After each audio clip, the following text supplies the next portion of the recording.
Hello, everyone. Welcome to Heart of the Matter with Sonya on WYTV7 out of Charlotte, North Carolina. I'm excited. I'm here in Nashville, Tennessee this evening, and I'm so glad that you were able to join us. Always want to hear from you. I can be reached at Heart of the Matter, WYTV7 at gmail.com, or you can also message me on Facebook. And so I always love to hear those prayer requests.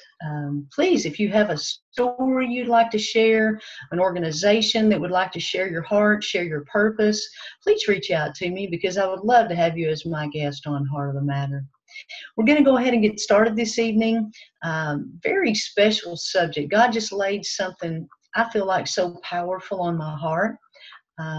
Probably about 2 weeks ago, we have a TV station here called WSMV, and Holly shared a quote on her Facebook, and it just really stirred something inside of me, touched me, and I just felt like it would be a good subject for us to talk about.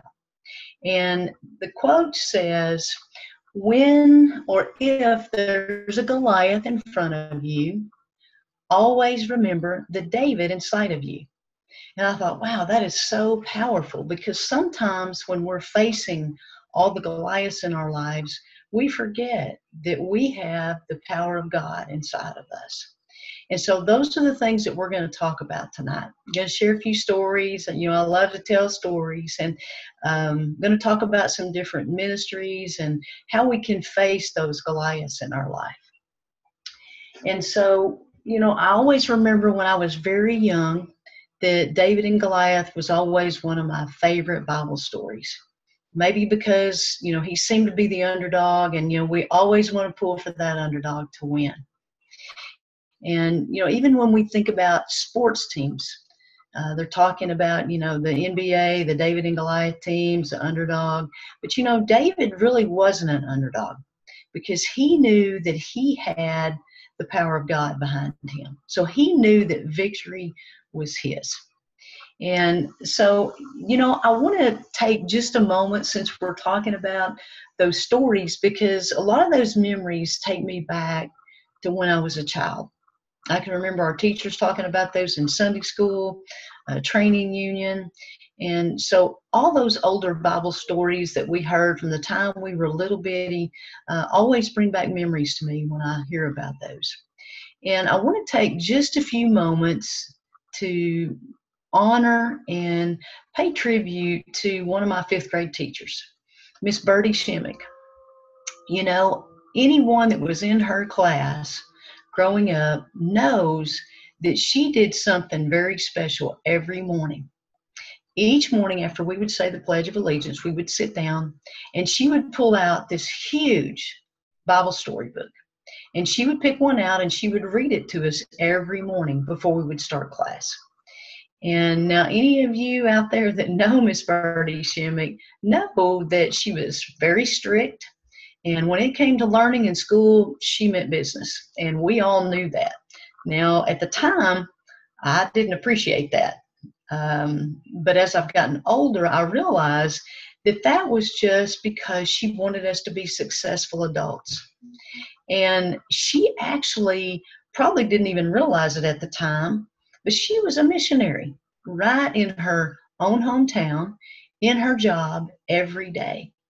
And, sometimes when we think about being a missionary, we think we have to go to these third world countries. We think we have to get out of our city, go somewhere else. But every day she got up and she was a missionary right where she was. Now, there's another little story I want to share with you about a missionary. I can remember going to a women's conference.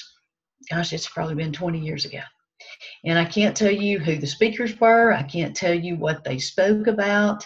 I can remember a lot of the ladies that went with me on that trip. But we were at a pretty good-sized church in Longview, Texas, or Tyler, Texas. I can't even remember which town we were in. But one of the things that really stood out was the church held about 1,500 people. And as you turned to leave to go out the door, there was writing above on the wall. And it was above all the doors. And it said, "You are now entering your mission field." And that really stuck with me because I thought, wow, I've never thought about that. And so I want you to realize that wherever you are in your life, that you're on the mission field. Every time you walk out of your house, even when you walk in your house, that you are a missionary to the world. And so whether you're a mom or dad, maybe you stay home with your children. That's a lot of important responsibility. You're raising those children, you're teaching them by your actions. And so you're setting the example of how to live a successful, godly life. If you're a teacher, you make such an impact on students every day. Whether you realize it or not, the things you say, the things you do, the examples that you set, the leadership skills that you show, and no matter how small it is, that may make a difference in a child's life. So whether you encourage them or whether you discourage them, and sometimes those moments that maybe you say something that you don't even mean in a discouraging way, that child remembers it the rest of their life. Well, Miss So-and-so or Mr. So-and-so told me that I couldn't do that probably wasn't possible. So I want to encourage you, whatever job you're in, to speak positive, to build each other up, to encourage each other, to lead people to God, and to know that they can have faith to live successful lives. And so those are just a couple of the stories I wanted to share with you that I remember, growing up and several years ago. And, one of the things that we want to talk about tonight is the story of David and Goliath. That's what I mentioned when we first started. So I kind of want to go back to that. I went back and read 1 Samuel 17, where it talks about the story of David and Goliath. And I was amazed at how many details that I had forgotten. And I read it 3, 4, probably 5 times in the last couple of weeks, because every time I would read it, something else would jump out for me to really think about and to ponder. And so I want to encourage you to go back, pick up your Bible, read some of those Bible stories that we grew up knowing as children, but as adults and grandparents, parents, we've kind of put those down in a way, and we've forgotten how powerful those were. And so to start off, the Palestine army had gathered for war. The two armies faced each other, and they were camped for battle on the opposite sides of a very steep valley. And a Philistine giant measuring over 9 feet tall, and he had on a full set of armor. He would come out each morning and each evening for 40 days. And he would mock and he would challenge the Israelites to fight. And his name was Goliath. And Saul, the king of Israel, and all the army were terrified of Goliath. Everyone was scared to death of Goliath. No one would stand up to him. And so it just became a mockery. Every day he would come out and taunt and mock the Israelites, for someone to stand up and fight him. And so one day, David, he was the youngest son of Jesse. And his father had sent him out to the battle lines to bring word to his brothers and, kind of bring word back to his father of how things were going on the battle lines. And so David happened to hear Goliath shouting out his daily defiance, and David could see the fear within the men of Israel. And he couldn't figure out what was going on, why everyone was so scared of this giant Goliath. So David kept asking, who is this Philistine that should defy the armies of God? And his brothers would say, you need to just go back and tend your sheep. You don't need to worry about it. You need to just go on your way and don't worry about it. And so David actually volunteered, and he went to Saul. And he basically begged Saul and told him, he said, I've killed lions and bears. I've removed the sheep from its mouth. And I can do the same thing with the Philistine Goliath. The Lord who delivered me from the paws of the lion and the bears will deliver me from the hand of this Philistine. And so Saul finally agreed. Against his better judgment, he finally agreed. Well, he even dressed David in his own tunic. He gave David his armor. And, he even put his bronze helmet on his head. And David fastened the sword over his tunic. But he couldn't even walk because it was so heavy. And he wasn't used to all that armor on him. And so he just said, I'm going to take this off. So he took everything off. He took his staff in his hand. And he went and he chose 5 smooth stones from the stream, put them in his pouch of his shepherd's bag. And with his sling in his hand, he approached Goliath. Well, this made Goliath very angry. He basically made fun of David, and he told him, he said, I'll give you to the birds of the air and the beasts of the field. And he said, David says, you come against me with sword, spear, and javelin. But I come against you in the name of the Lord. Wow. How powerful. How powerful to think that he was willing to stand up to this 9-foot giant.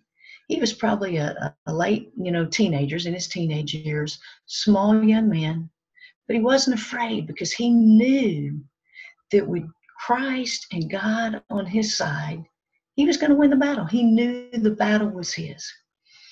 And so he said, this day I will strike you down and I will cut off your head. And the whole world will know that there's a God in Israel. Wow, how powerful, how bold.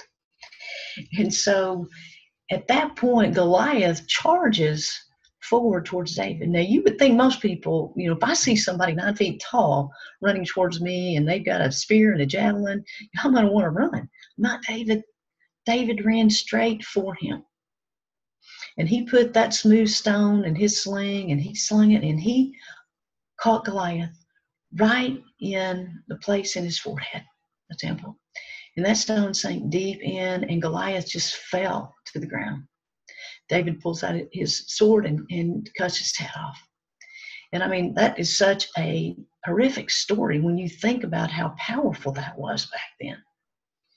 And so, when I look at this and I think about David, and, he really had faith. And so that caused him to look at the giant from a different perspective. He looked at the battle from God's point of view. And so when we look at our own Goliaths, let's try to face those with God's strength. And, I'm reminded of a scripture in Deuteronomy 1, verse 30, and it says, the Lord your God who goes before you will himself fight for you. Wow. How much more powerful can you get than to know that God goes before us in every circumstance and fights for us? So when you're facing those Goliaths, remember the David inside of you. I know sometimes that's hard, and I know sometimes, that we can just be overwhelmed. And so, I want to encourage you to think about God and to think about David, and just remember that you have that same power on the inside of you. And so back to our question, what is your Goliath? We have a lot of different issues in life. That could be anything from possibly an illness or a sickness, maybe for yourself, maybe someone you love is sick, maybe someone you love is facing a terminal illness, they've been diagnosed with cancer, maybe someone has been in a terrible accident and they're trying to recover. So you want to just think about the things that you can pray over them and remember that you have that power for healing. And then maybe it's a relationship, maybe a spouse, maybe a child, maybe just another family member or even a friend. Sometimes we can feel like they betray us. We can feel like they don't care about us. Sometimes people go through divorce. That can be very challenging because we feel like we can't breathe. We feel like we can't survive. And maybe you've lost a loved one. Just remember that you can pick yourself up with the strength that you have inside of you, just like David did. And then maybe it's financial issues or debt. Sometimes people find that burden so heavy that it's unbearable. They can't see a way out. They feel like the wolves are howling at the door. Maybe their phone's blowing up with debt collectors. They receive things in the mail. And so sometimes people can just find them in situations that seem overwhelming. They don't see the light at the end of the tunnel. But I want to encourage you, when you go through those things, maybe look at the Psalms. Psalms 25, all through, 34, 37, up into the 50s and 60s. This was the same David that cried out to God every day through the Psalms for healing, for hope, when he felt like he was crushed, when his spirit was crushed. And so the same David that was the warrior that had God in his life cried out to God.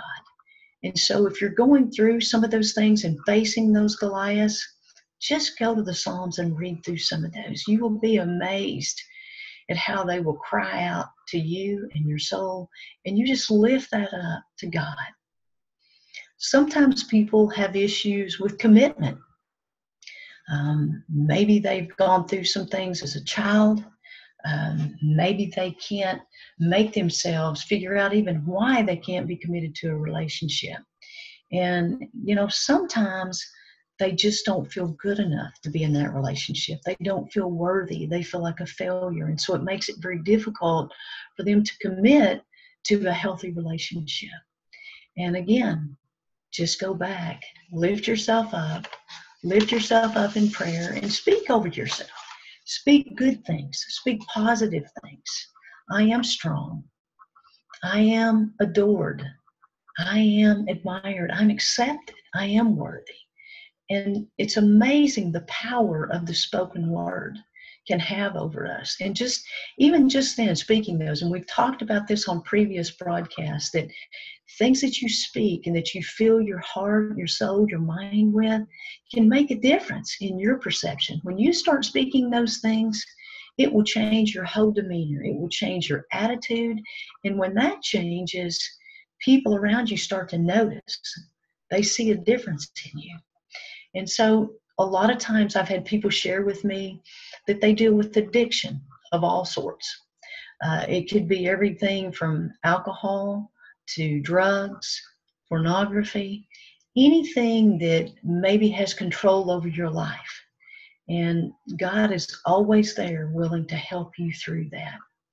And so I know there are a lot of programs out there. I know John 3:17.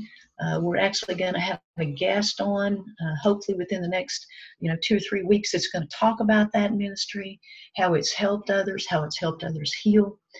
We've got a young lady lined up that's going to be speaking about prison ministries and how she came to terms with someone in her family that was in prison. And so there's just a lot of issues that sometimes when we go through our everyday life, we're dealing with our own Goliaths, and we don't think about people that may be facing something of their own. And so it's very easy for us to be judgmental for someone that seems like their Goliath is something that we don't have to deal with. And so I just encourage you to build each other up, to lift each other up. And, one of the things that, we talked about in our earlier broadcast was the word being medicine for our souls. And so I want to go back to the Psalms and filling your heart and filling your soul with that. And the things that we can do to try to better ourselves is, number one, admit and face your Goliath.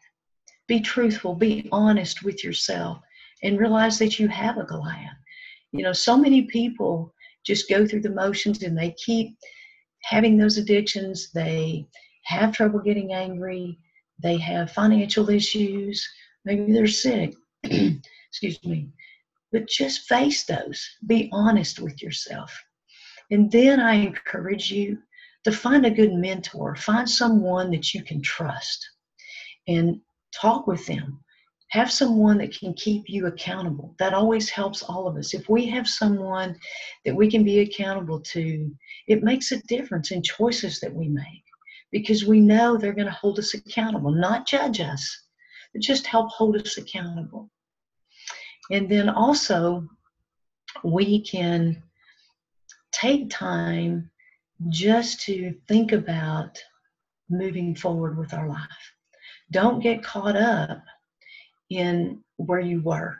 Try to move forward and see that there are better times ahead. Focus on that and speak out, the things that you want to be. Call them into fruition.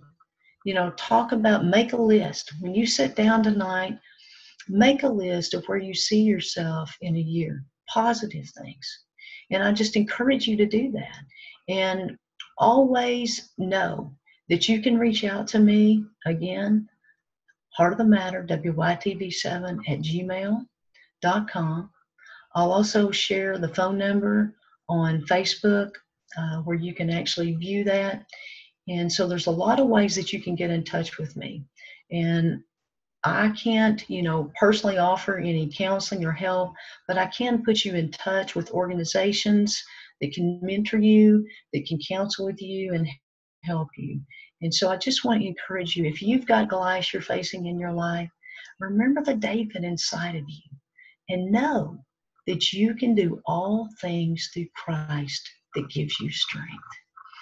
And I want to thank you again for being a part of our broadcast this evening. I want you to know that each and every day that you're in my prayers, that you're blessed, that you have favor, that you have the strength to overcome anything you're facing every day. And I just asked you to know that you can move mountains through that faith. Thank you again for being a part of our broadcast this evening. I'm Sonya Harden with Heart of the Matter. Have a great evening.